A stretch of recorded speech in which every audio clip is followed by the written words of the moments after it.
Hello guys, thank you so much for coming back to watch another video on my channel. Resident Evil 9, a title which we all Resident Evil fans been waiting for and hoping that Capcom might do some sort of an announcement either on a Capcom or a Resident Evil showcase. Now, we know that after the end of Resident Evil Village, where we are and where we're heading with Resident Evil 9. So, what can we expect from Resident Evil 9, where we are at the minute and where the story is progressing? Well, let's find out together in this video.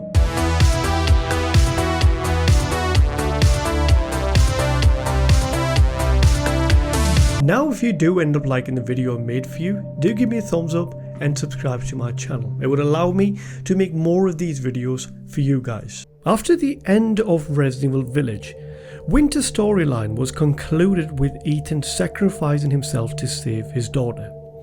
Miranda's work was finished at Europe as she failed to resurrect her daughter Eva, and with the help of Chris Redfield, the root of mold was destroyed along with the end of Miranda. This was the overarching story for Ethan Winters from Resident Evil 7 to Resident Evil Village, which concluded all the events from his perspective moving forward. And yes, we had Shadow of Rose DLC storyline, but that was set in the far future and it was a more personal story arc for Rosemary Winters rather than adding any value towards Resident Evil 9. So picking up the story elements from the end of Resident Evil Village and what we know so far, we can now guess that what we can expect before going into Resident Evil 9.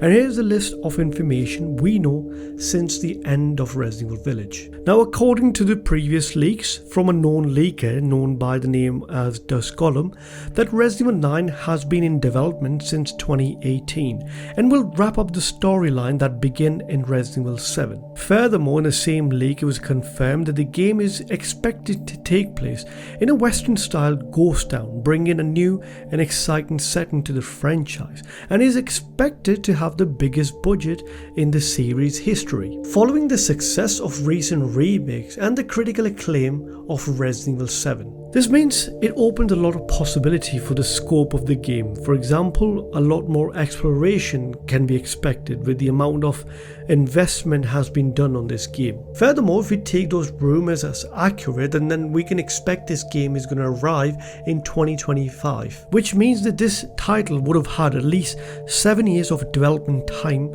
up until that point, which suggests this title will feel different compared to any previous Resident Evil titles we had before. We've never seen a proper Western ghost town setting for a Resident Evil title.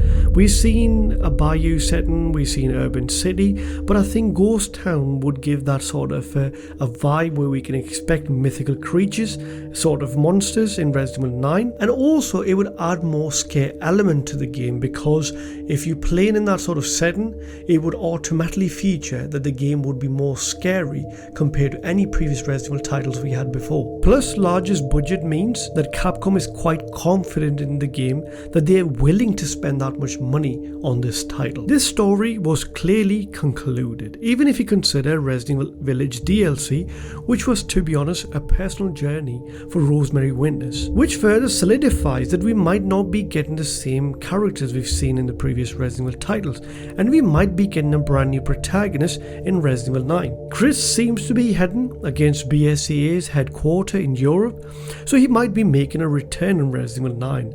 Or as usual, we might see some other familiar faces from the previous Resident Evil titles to make a return in Resident Evil 9. I personally think that's a great idea if they want to keep the next game as true survival horror title, because we have seen how Ethan Winters grew stronger in Resident Evil 8 Village due to his mold powers, and if we had Rosemary Winters in Resident Evil 9, then it wouldn't have the traditional feel of a survival horror games, as she still managed to keep her powers, which couldn't work for a true survival horror game. You just won't give up. You really are strong. That stubborn life, it shines inside. But saying that, we can still expect some returning characters to play an important role on the background to help our protagonist with the overall story in the Resident Evil 9. I think having a more personal approach and more personal story arc is a good idea because it would give Capcom a freedom to tap into different locations and different settings without getting bound to continue the same story arc from the previous Resident Evil titles. Megamycete is a core host of mold type infection which was introduced in Resident Evil 9, was completely destroyed by the hands of Chris Redfield at the end of Resident Evil Village. We know in Shadow of Rose DLC that Rose was on a mission to end her tie with the Megamycete, which was founded by BSAA in a small amount. There is a possibility that Resident Evil 9 might still have Kado and Megamycete to appear again in some sort of mutation, as they played a significant role in previous Resident Evil games. This infection controls BOWs via conscious network, which we have seen in the case of Molded and even with Ethan Winter. And now we also know that BSAA are using BOWs, however they appear to still hold some sort of conscious based on the new technology, which is only teased at the end of that game, because we've seen the soldier carrying military weapon and carry out a normal task which you expect from a normal soldier. And thus it opened doors of many possibilities of many characters and many mutations we can expect to see from the next Resident Evil title. Based on the previous leaks, it was suggested that we might be getting a Wendigo-like creatures. So there is a possibility that there is a chance we might be getting brand new mutations evolved from Megamycete, as it would allow some freedom for Capcom to shift from Gothic style to Ghost Town. Now we know how Resident Evil 7 and Resident Evil Village story concluded. However, there are still so many questions still left to be answered for the organization which has been playing a significant role in the background, for the likes of BSAA, Blue Umbrella and the Connections. We know they're all playing their own chess pieces on the background, and they might have some motives which might be revealed in the events of Resident Evil 9. The Connection, which played a huge role in Resident Evil 7 to Resident Evil Village, was never been showed who they were actually working for and how their organization operate. Then we know about BSAA, who was once stood up against BOWs, are all of a sudden now using BOWs themselves, which doesn't make much of a sense for me.